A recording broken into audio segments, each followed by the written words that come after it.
Okay, now we're going to look at number 7 on page 361. So here is the problem.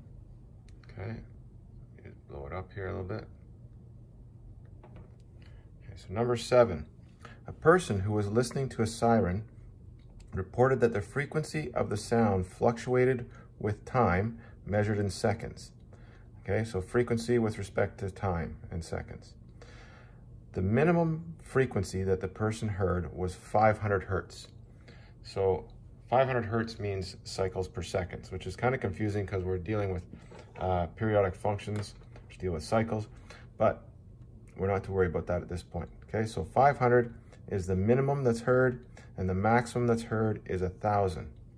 So it goes from a minimum of 500 to a maximum of 1,000. Okay, the maximum frequency occurred at t equal to 0 and t equal to 15.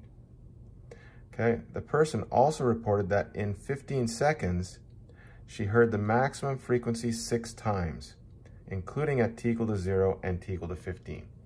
Okay, so this is kind of a little bit confusing. So at t equal to 0, it's a maximum of 1,000, and at t equal to 15, it's a maximum of 1,000. But in between there, there's more times that they heard 1,000 hertz. Okay, so a total of 6 times in 15 seconds. So outside of these two, there's 4 in between. Okay, so to make up a total of 6. So what is the equation of the cosine function that describes the frequency of this siren with respect to time? Okay, so let's take a look at this. So we've got, zoom back in here. Okay, so we've got just sort of a graph here, rough graph, just to get the idea. Okay, if there's 500 and there's 1,000, okay, at t equal to 0, which is right here, it's at a maximum. Okay, and at t equal to 15, it's going to be at a maximum. So it's going to happen 4 times in between there as well. So let's just draw what happens here. So a total of 6 maximums. So let's start at the maximum, go down to the minimum. So that's 1 maximum, 2 maximums, 3 maximums, 4 maximums, 5 maximums, and 6 maximums is what they heard. Okay, so that would happen at 15 seconds, and that's 0. So how many cycles do we have between 0 and 15? So let's make sure here we have 1, 2, 3, 4, 5, 6 times they heard the maximum frequency of 1,000 hertz. Okay, so there's 1 cycle, 2 cycles, 3 cycles, 4 cycles, 5 cycles. So even though there's 6 maximums, there's only 5 cycles of this function. Okay, so we take a look at trying to figure out the equation of this function. So here is the axis that I'm trying to draw in, just free-handed. So the middle of 500 and 1,000 is 750. So it's going to be, y is going to be y and t. Y equals 750 as the axis. Okay. And to get the period of this, well, the period, t, is going to be 15 cycles in 5 seconds, which is a period of 3. Okay, so now that we got the period, we know it's a cos graph that starts from the top, so it's going to be a positive amplitude, and we don't have to have any horizontal translation, and we have an axis of 750, so we can write this function here, y equals amplitude of 250 cos, okay, and now we have to figure out from the period what the k value is. So k equals 2 pi over t, which equals 2 pi over 3. So we can put that in here. 2 pi over 3 times t plus 750. Okay? So 750 being the axis, there's the k value, and there's the amplitude, and that gives us that function. Okay. That's it for that one. Okay, now we're going to look at page 361, number 8. Okay, this one is about a contestant in a game show, so let's just sort of zoom into this one. Okay. So a contestant on a game show spins a wheel that is located on a plane perpendicular to the floor. So basically the wheel is hanging on the wall, horizontal to the wall.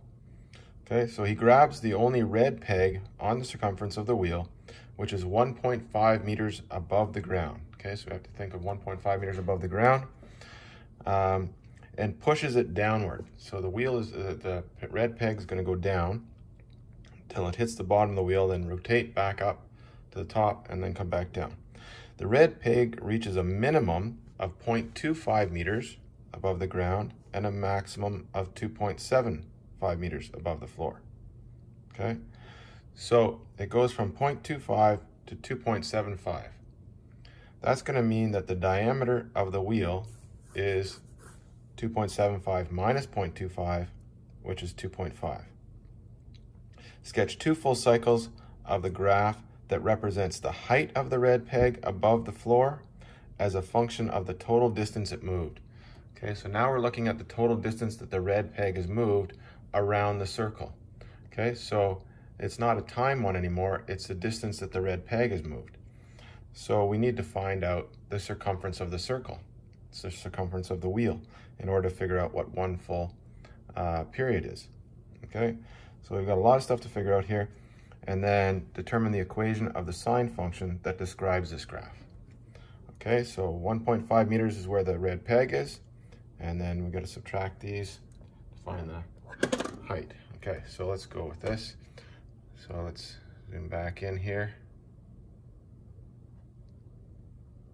Okay, so let's draw a picture of the wheel. So here is the floor. Here's a really bad wheel. Okay, there would be the center of the wheel. Now, this is 0.25 meters, and this is up here, 2.75. So if you subtract those two, this diameter, it's going to be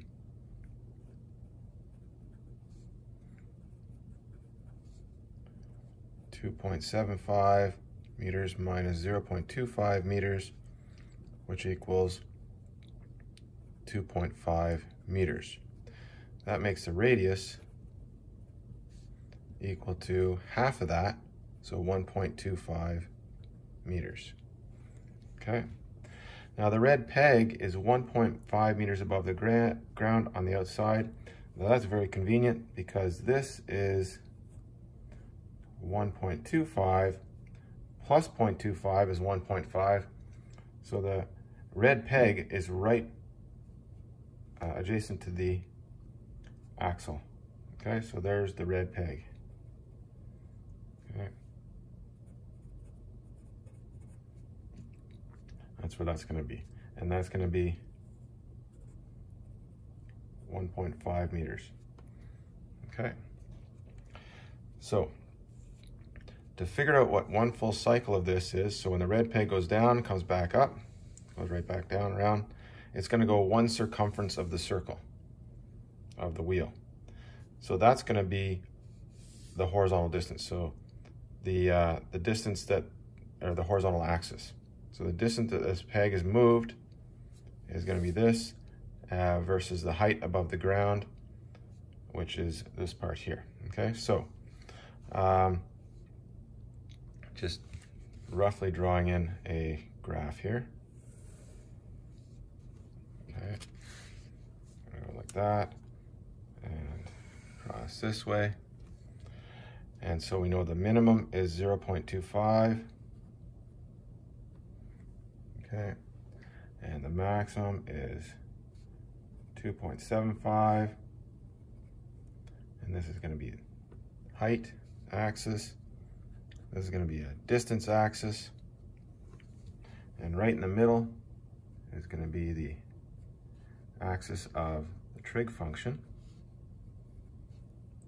And that's going to be at, so the middle of these two is at 1.5.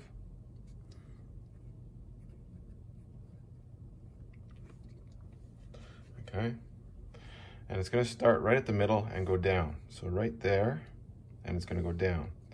So we want to draw in, write in quarter periods. So 1, 2, 3, 4. That'll get me one cycle. Bottom, there, top, there, back down to the bottom.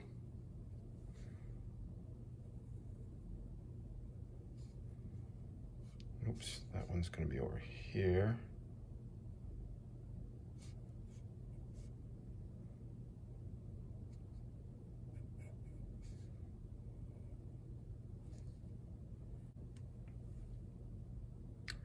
And then down to here. And that's one cycle. And that's going to be at one circumference. So I'm going to put C, because we still have to figure that out. And then they want a second cycle here, so I'm gonna go again. Okay, I'm just gonna go down to the bottom, back to there, back to there, and back to there.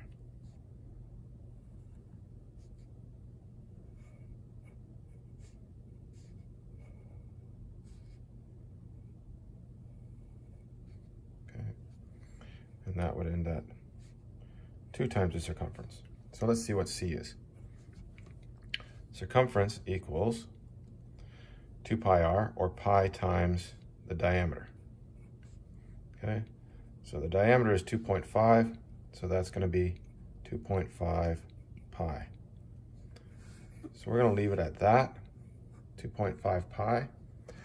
And then for our function, we need the k value. So C is the circumference, which also equals the period, okay?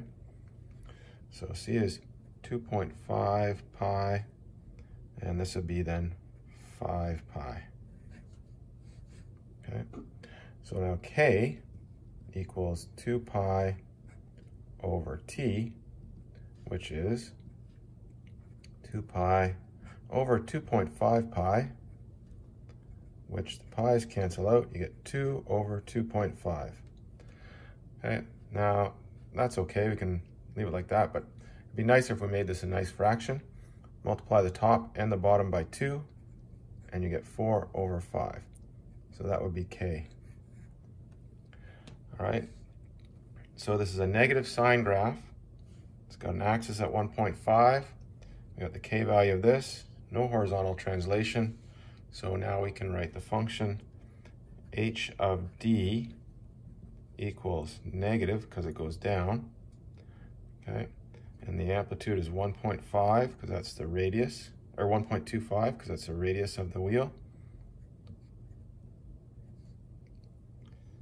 Sine, because it starts in the middle. And 4/5 d plus 1.5. And that would be the function for this one.